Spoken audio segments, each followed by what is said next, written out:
సింహాసనం టీకి స్వాగతం అండి. మంచు విష్ణుకి హేమ ఎలా తలనొప్పిగా మారిందని అనుకుంటున్నారా?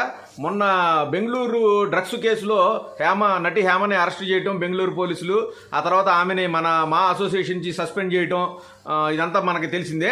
ఆ తర్వాత ఆమె బెయిల్ మీద బయటకు వచ్చి సొంతంగా టెస్టులు చేయించుకుని నాకు నెగిటివ్ వచ్చిందని చెప్పి మళ్ళీ మంచు విష్ణుని కలవడం, ఆయనకు రిక్వెస్ట్ లెటర్ ఇవ్వడం, దాంతో ఆయన ఈవిడ మీద ఉన్న సస్పెన్షన్ ఎత్తేయడం.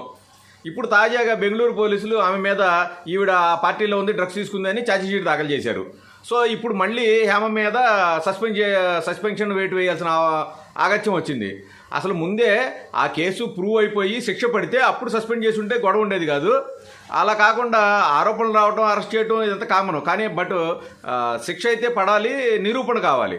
అప్పుడు ఏదైనా చర్య తీసుకుంటే బాగుండేది. అనవసరంగా ముందుగానే ఆవిడ మీద సస్పెన్షన్ వేయటం, మళ్ళీ తీసేయటం, మళ్ళీ ఇప్పుడు వేయాల్సి రావడం, ఇదంతా మంచు విష్ణువుకి తలనొప్పిగా మారింది. ఆ చర్య ముందు తీసుకోకుండా ఉండుంటే బాగుండేది. ఇప్పుడు